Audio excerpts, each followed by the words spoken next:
Namaste.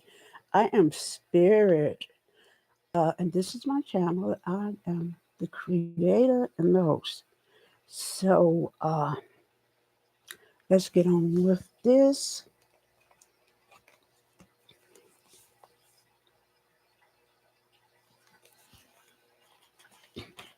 Okay. A dream come true. When there is no vision, the people perish. Yeah. Proverbs chapter 29, verse 18. Carol Burnett lived in Los Angeles, but dreamed of being a star on Broadway.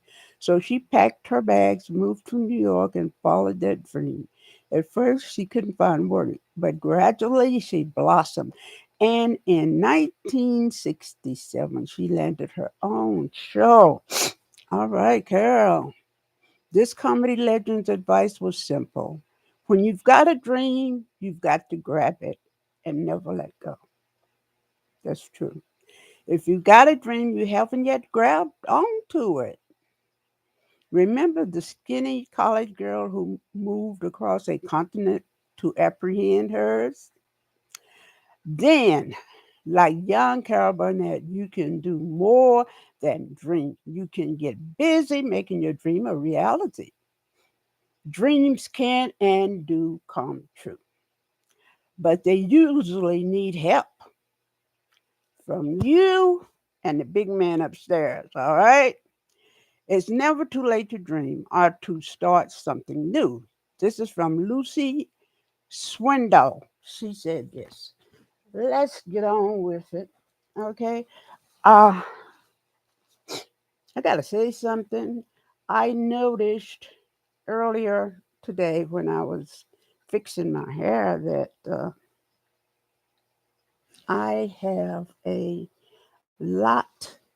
This is what I call my small bang. I don't call them edges like some people do. I call if it was smaller and tinier, yes, I said that's a little bit of my edges out there. But no, I call this a small bang. And when I came here, okay, let me see if I can see this, show you this better, a little bit better, not much better. But when I came here, my hair was down my back, very, very thick. Okay. Uh, I had come from another state, and where I say my the what do you call it? The moisture and everything in it, I was very good to my hair, but I also took very good care of my hair. I still do. Okay. So, like I said, it was growing, growing, growing. Okay. It was down my back. Okay.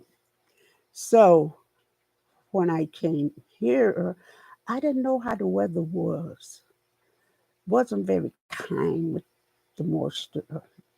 As a matter of fact, there wasn't any oceans close by, okay, to give off and help that moisture. And then plus it rained a lot here and there, and I like that. It makes the outdoors smell good, and it reminds me of being home with my dad. So when I came here, for some reason, I believed it would be the same way, but slowly they showed me. Now remember, I was on Remicade for my sarcoidosis, and it was helping me a lot. But also, this is a chemical medication, just like the same thing for cancer. Well, it was the same thing for cancer. In a way, they use different kinds of chemical, medicine. Uh, but my doctor chose to do this, and it was doing well. But just like cancer medication, it messes with your hair. All right. So from that time on, with the hair or whatever you call it, uh, and with the chemical medication, it was messing with my hair. Didn't realize that, but it was. But at first, it looked good until one day I was in the bathroom and I was trying to make a ponytail or something. My hair was still long, and I was fixing it and putting stuff, you know, here and there. Uh, I didn't have no bang or anything, and I was pulling my hair back, and you would not believe it. As soon as I pulled my hair back, there was like, let me see here. What did I say? Like, darn it, can't get the words. Like, over here, it was like a hole. When I pulled my hair back, boop, and the hole was on the side about that size on the side of my head. And I looked at the hole and I looked at the hair, and to be honest, it really didn't surprise me. I said, well, okay, I'm taking this chemical stuff for the sarcoidosis to put it in remission. It's the same thing as cancer uh, chemical medication, and it does this to cancer patients.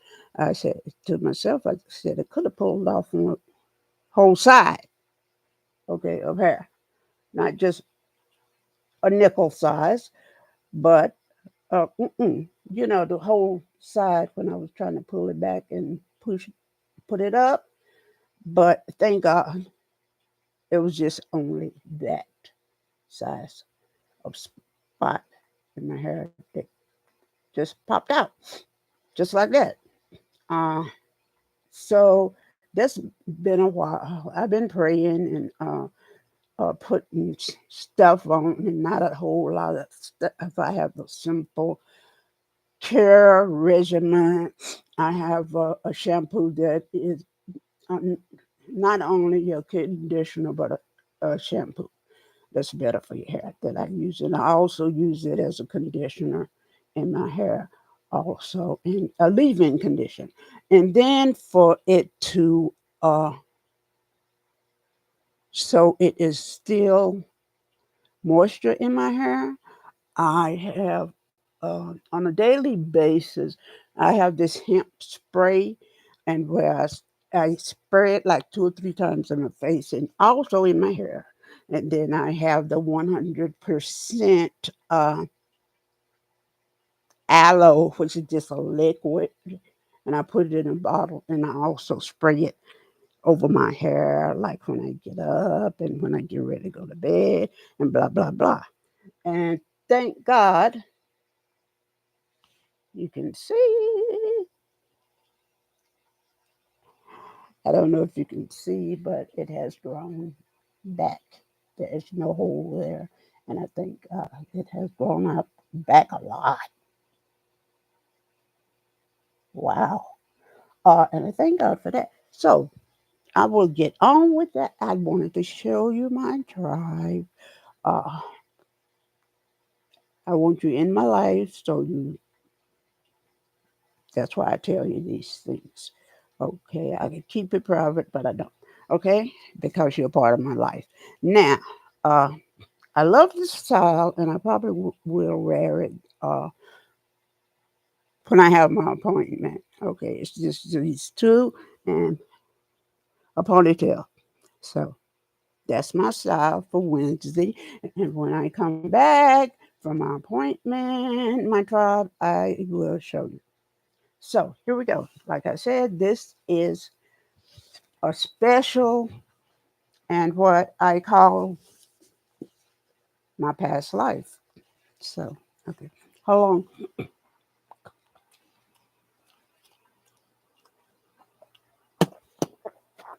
So, Let's see, where did we stop? I probably will uh, read a couple of pages, probably for about like 10 minutes, because I have some more writing, creating and outlining and a lot in a way. So what I will do is read about 10 minutes of this. I hope I have not lost my place. Let's see. So that we read that Saturday. There, that had to be. I don't think I read it.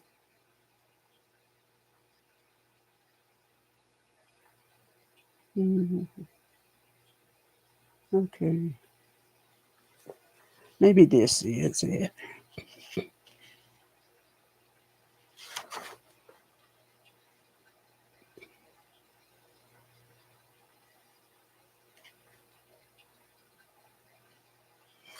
Uh,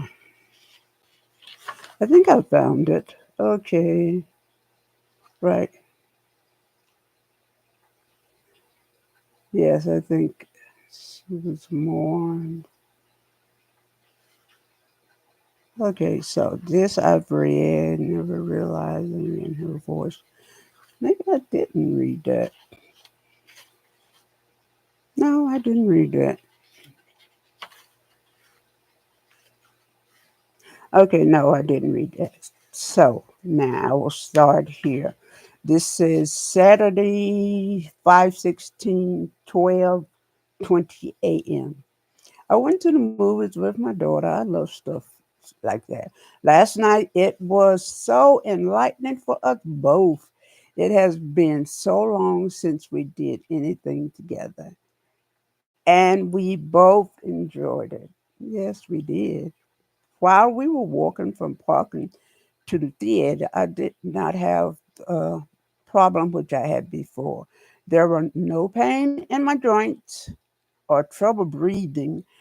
I felt so that's interesting. I felt so mischievous. My daughter never realized she was too busy complaining like she always had. Oh yes, that's my little bit, honey. She's so funny. Uh this time it was different. She did not have the anger in her voice like she always had before. Since Mother's Day, she was more loving. Okay.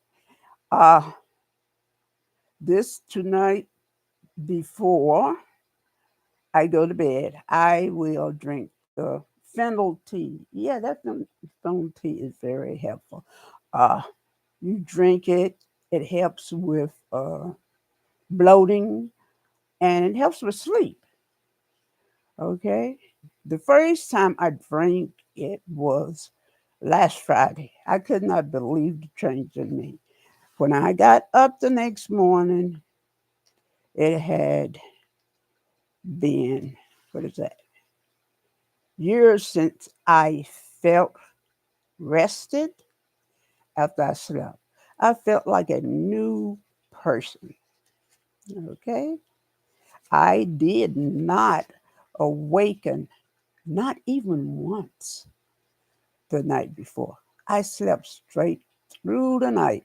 I felt great. I never knew that anything could help me, but it has, and I will continue on this path as long as what I am doing works.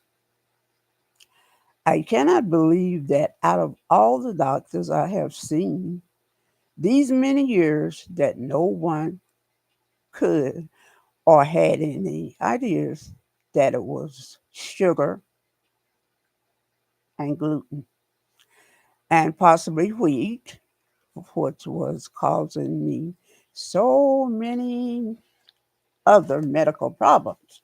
I always was anemic, but none of the doctors ever thought to send me to a specialist or do further testing to find out why all these years why I was anemic. I believe it's a genetic thing, disposition, and I'm still anemic. One doctor years ago did a sickle cell test and it was negative. No other test was ever done. Uh, Doctors questioned me about it, but they never did anything. Deep down, I know there is something wrong, and I feel I have stumbled upon the reason behind my anemia. This is 1:10 p.m. At 10:30 a.m. I was awakened by my daughter telling me someone was at the door. In the background, I heard loud music, not my daughter, but I did not know it at the time. The people at the door were people from church talking about Bible study. I wasn't interested. I gave my life to God when I was 12 years old, and I always thought I was a good child of God. My parents never directed me on how to be a good child of God. They taught me what they were taught and knew. Since my father died, I guess I turned away from God. No, I don't think that was it. The way I handled traumatic events in my life, I turned inward. Okay? I turned inward. Uh, in other words, I blocked people and events out of my life. I keep to myself and meditate on things. This I have learned help this I have learned help me to heal and deal with things. Sunday, May 16th. I am on my weekly juice fast. I feel good. This time, I think I will only drink herbal tea and spring water. I am losing weight, I can tell, but I think it is water more than anything. Uh, to be honest, I do not care how I lose the weight as long as I lose it so I can be approved for gastric bypass. When I see Dr. Byers next month, I am sure the surgery will take place next month. I have to see Dr. Sherman, the spinal specialist, to be cleared for surgery. And he needs to prepare a uh, rehabilitation plan for me after surgery. And Dr. Byers want me to bring this when I see her. Okay. After this, I have to call Betty.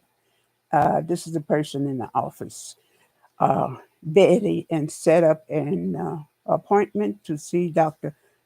Kendi Adi. This is the anesthesiologist. Kendi, after I get cleared by him and have two tests done. I cannot remember what they are right now. I know one has to do with blood clots. Okay. Once I am cleared, then Dr. Byers will do the surgery. I can hardly wait. I wasn't always obese all my life. I was very slim. I think I was a little too small because I even looked it because I was short. And when you're like 10 or 15, then you really are short. Then when you grow up, because you're not at your height yet. So I was a little small. I was very active. We lived on a farm, my family. The largest I got was 135. Usually during my periods. This weight was during my late 20s. I always exercise and ate healthy. Always, always, always. I still do. I always believed in herbals, fresh veggies and fruits. Uh, I carried this over to my daughter. My daughter weighs right now 101 pounds. She will be 19, May. I'm not going to say that. I don't want to put that out there. She does not realize that she is a lot like me when I was growing up. Her personality and mannerisms is almost identical to Mama. I did not start getting large until after my daughter's birth. Well, when I was, I guess, at ICU or when I was in the hospital or whatever, because my anemia had gotten down to 9, they gave me blood, and they also gave me what is it? Uh, IV sucrose, sugar. In other words, I like me. She was growing up like me. Her personality and mannerisms is almost identical to me. I did not start getting larger until after my daughter's birth.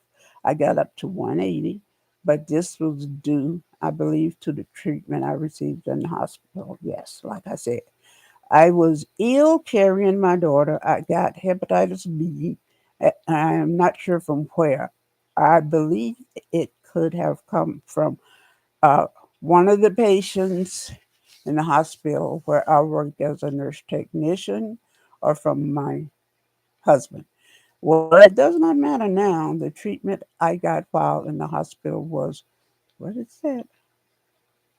High, hyper IV. This I found out was basically sugar. Like I said, uh, the whole time I was in the hospital, 13 days. I was about 3 months pregnant. I was happy to do anything to make sure my daughter was healthy. Okay, so it's getting on with the time. I've got to do something else, so I'm gonna stop it. Where's my bookmark? And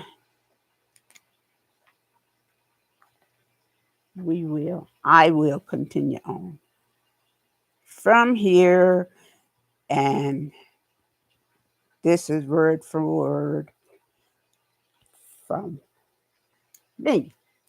So you will know what happened back then, 20 years ago.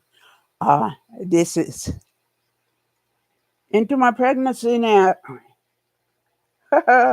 Okay.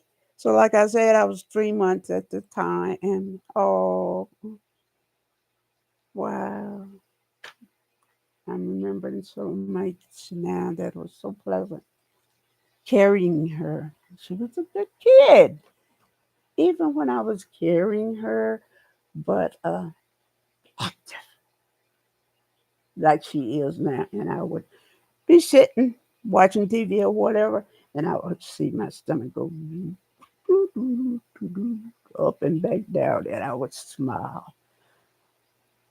Uh, that's making me smile right now. So now I would get on to.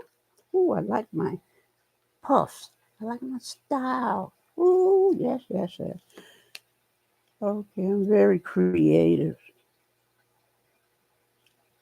Uh, I think I got the creativity from Dad. He does a lot of stuff and he thinks up a lot of things to do. He's a very active person. Uh, so I am also a very active person. Okay. Uh, and my mind goes on and on and on. It's very active, and I believe his was too, because he could think of things, and then because no one wanted to hear what he said, he would tell me, and we would talk talk and talk and talk. And I say, what do you think you should do there? How you going to do it? Blah, blah, blah.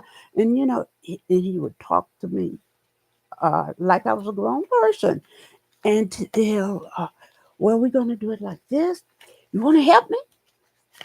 Next thing I know I'm helping him.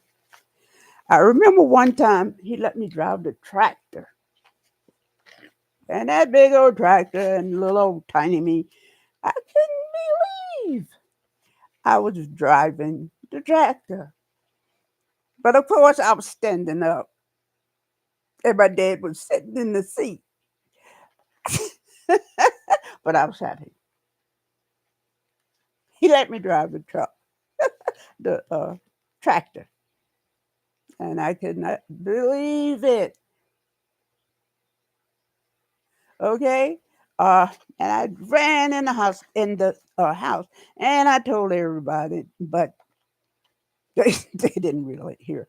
But the expressions on their face, they were jealous because he was spending a lot of time with me. But the thing is, they didn't want to spend time with him.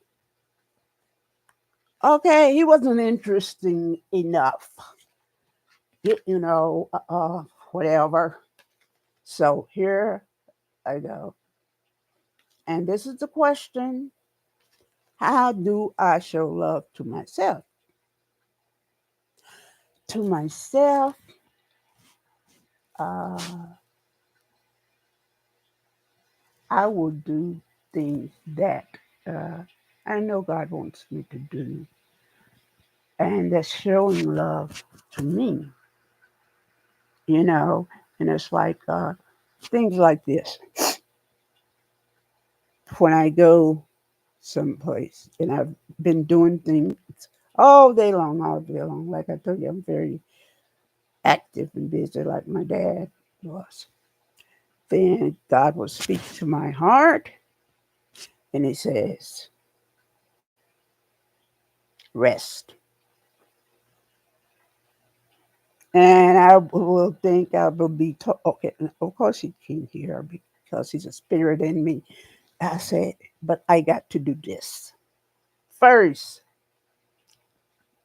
Okay.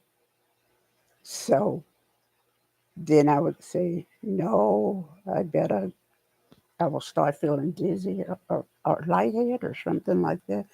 Of course, because I'm anemic and ooh, my iron isn't up to where it be.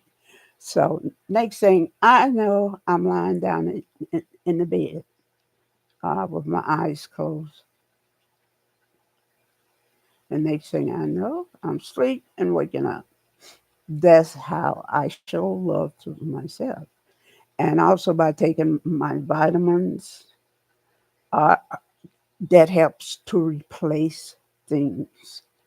But the vitamins are not strong enough to replace all the iron that I have lost out of my body. But my doctor and my hematologist, has discovered what it is. So I have to go back to him. I think at the end of the month, and I guess we'll discuss treatment and everything. And because of one of the tests he wanted me to take uh, in radiology, I couldn't take it. So uh, I am waiting to speak to him on that and explain to him why I could not take that test. It probably would have made me sick or flared up my CSID or something like that. So I'm very careful. I ooh, learned that from when I was with my past cardiologist, and they did stuff, and I had a CSID reaction, and I told them, but they didn't listen. I should have just gotten up and said, I'm not going to do it. Next time I am. But I don't have a cardiologist like this one was. One day I'll tell you about him in his office again. Uh, I reported him to the AMA, American Medical Association, that they have to register it. And I'm sure what I reported is on file with them. So I will say namaste, good night, and see you soon because I'm working. And it's probably maybe, I know it's three that I'm thinking of, four that I'm thinking of doing tonight. So see you later. Namaste. And thank you for supporting me. How do you like my hair? Thank you. And good night.